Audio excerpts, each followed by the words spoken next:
जब आप किसी को फ़ायदा देते हैं तो उसके इवज़ आपको भी फ़ायदा मिलता है। ये मैं बात कर रहा हूँ कि जब पाकिस्तान की मेज़बानी में एशिया कप होना था तो श्रीलंकन क्रिकेट बोर्ड को फ़ायदा दिया गया। हाइब्रिड मॉडल के तहत जो एशिया कप के मैचेस थे वो श्रीलंका में कराए गए और उसका तमाम सेहरा भारत को जाता है। भारत बज़िद रहा कि पाकिस्तान में वो आके नहीं खेलेगा और जो मैचेस होंगे वो हाइब्रिड मॉडल के तहत जो 9 मैचेस हैं वो श्रीलंका में खेले जाएंगे और पाकिस्तान चाहता था कि ये मैचेस यूएई में हो ताकि पाकिस्तान को उसका फ़ायदा हो सके, लेकिन भारत ने श्रीलंका को फ़ायदा देने के लिए वो सारा जाल बुना था और उस जाल में वो काफ़ी हद तक कामयाब रहा और मैचेस कराने में हाइब्रिड मॉडल के तहत एशिया कप हो गया। और अब एशियन क्रिकेट काउंसिल का इजलास हुआ, सालाना इजलास था जिसमें जो सदारत थी उसकी बारी श्रीलंकन क्रिकेट बोर्ड थी। तो श्रीलंकन क्रिकेट बोर्ड ने अपना वो एहसान जो उस पर भारत ने किया था वो आज उतार कर मजीद खुद दस्तबरदार हो गया और अपने हिस्से की जो सदारत थी अगले 1 साल के लिए मजीद भारत को दे दी। ये फैसला कैसा है, इस हवाले से मेरे साथ सीनियर स्पोर्ट जर्नलिस्ट जो हमारे क्रिकेट पंडित प्रोग्राम का भी हिस्सा है शेख एजाज वो मौजूद हैं, उनसे जानते हैं। जी शेख साहब क्या कहेंगे? देखिए, आपने कहा कि उन्होंने एहसान एहसान का बदला एहसान की सूरत में दिया। मैं ये समझता हूँ कि एहसान पहले भी वो इंडिया उनके साथ करता रहा, भारत, और उसके बाद श्रीलंका उसको वैसे ही जवाब देता है। असल में श्रीलंका ने ये ठान लिया है कि भारत एक मजबूत मुल्क है, इसके साथ पंगा उसे महंगा पड़ सकता है, इसलिए ये उसके बारे का सौदा नहीं है। वैसे भी डिफ़ॉल्ट होके फिर वो कम बैक कर रहा है दोबारा, तो इस लिहाज से भी वो ये थिंकिंग रखता है। और रही बात कि उन्होंने एहसान का बदला एहसान की सूरत में नहीं उतारा, बल्कि नेक्स्ट टाइम सारी जो फैसिलिटीज जो हर चीज़ उनके हवाले करके उन्होंने बैठे बिठाए कमाई कर लेनी है। उन्होंने ये एक चाल चली है दूसरी सूरत में। श्रीलंका ने उनको सदारत सौंप के कि हमने ये चीज़ नहीं लेनी, आप करो, हम आपके पीछे हैं। इसका मतलब ये है कि सरदर्दी भारत लेगा, हठधर्मी उनकी होगी, बदमाशी इस खिते में उनकी होगी, जो चाहे उनका हुस्न करिश्मा साज करे, पर जो पैसे जो अर्निंग है जो इनकम है उसकी मद में श्रीलंकन बोर्ड फ़ायदा उठाएगा।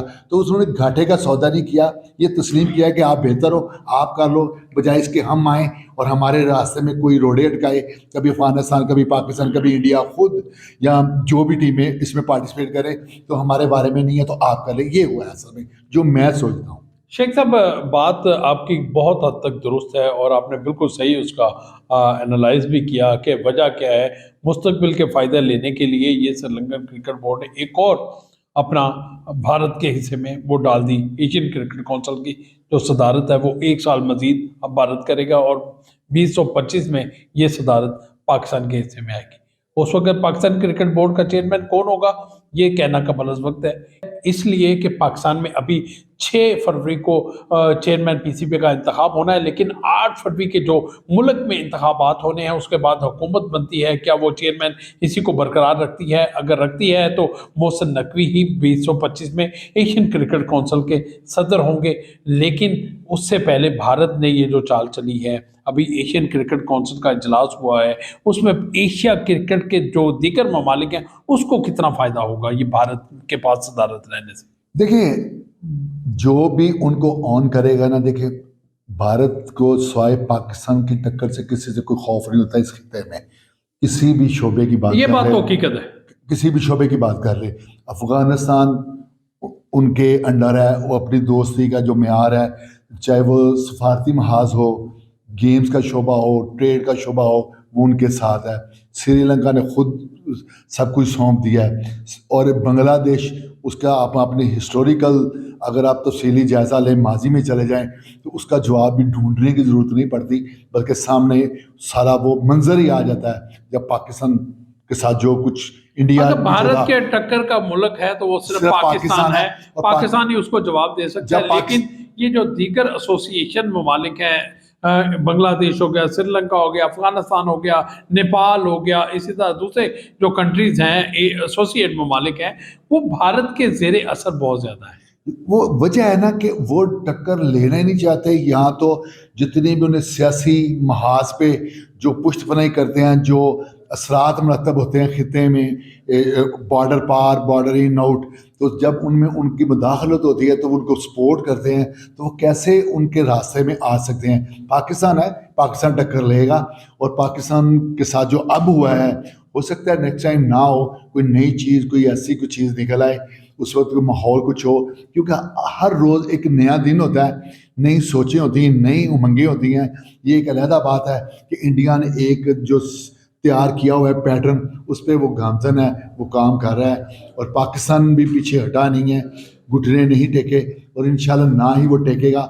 कोशिश करता है, पूरी दुनिया को पता है कि पाकिस्तान बाज आने का नहीं है, तो ना ही उसने पाकिस्तान ने बाज आना है, तो ना ही अपने साथ ज्यादती होने देनी है।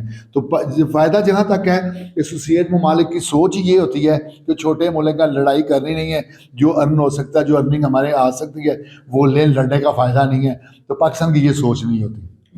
ये तो बात दुरुस्त है कि लोग छोटे ममालिक सोचते हैं कि उन्हें किस चीज़ में ज़्यादा फ़ायदा हो सकता है, लड़ाई में फ़ायदा नहीं है। अगर वो पाकिस्तान के साथ जुड़ते हैं तो उनका इतना फ़ायदा नहीं हो सकता जितना वो भारत के साथ जुड़ने में, क्योंकि भारत मुकम्मल तौर पर एक स्पोर्ट्स इंडस्ट्री बन चुकी हुई है, और चाहे वो क्रिकेट हो, फुटबॉल हो, हॉकी हो, उसमें उन्होंने बहुत बड़ी उनकी इन्वेस्टमेंट है। और जिस तरह उन्होंने एक कॉमनवेल्थ गेम्स की मेज़बानी भी की, आगे वो ओलंपिक करवाने के लिए भी के बारे में सोच रहा है। तो ऐसे ही ममालिक तरक्की करते हैं जब वो अपने साथ एक से दूसरे को जोड़ते हैं। और पाकिस्तान क्रिकेट के लिए क्योंकि पाकिस्तान और भारत के दरमियान जितने इख्तलाफात हैं, तो वो किसी तौर पर भी ना पाकिस्तान उसको मान सकता है सुपर एटमी ताकत है दोनों ममालिक, पाकिस्तान उसको नहीं मानता, वो पाकिस्तान को नहीं मानता। ऐसी सूरत में वाहिद एक ज़रिया खेल है, खेल के ज़रिए एक दूसरे की आवाम को खुश किया जा सकता है। आने वाले वक्तों में अब ये देखना है कि पाकिस्तान और भारत के खेलों के मैदान में किस तरह के ताल्लुकात होते हैं। इसके लिए आप मेरे साथ जुड़े रहिएगा। खेलों के हवाले से जो भी खबर होगी, मेरा काम है आप तक पहुँचाना, और आप लोगों से दरख्वास्त है कि मेरे चैनल को सब्सक्राइब करें, मेरे फेसबुक पेज को लाइक करें, फॉलो करें, और इसी तरह इंस्टा जो पेज है मेरा, उस पर भी आप लोगों की जो राय आती है वो मेरे लिए बहुत मुकद्दम है। आप लोगों का शुक्रिया कि आप मेरे ये जो प्रोग्राम्स हैं इनको आप पसंद करते हैं। अगले प्रोग्राम तक आपसे इजाज़त चाहूँगा। अल्लाह हाफ़िज़।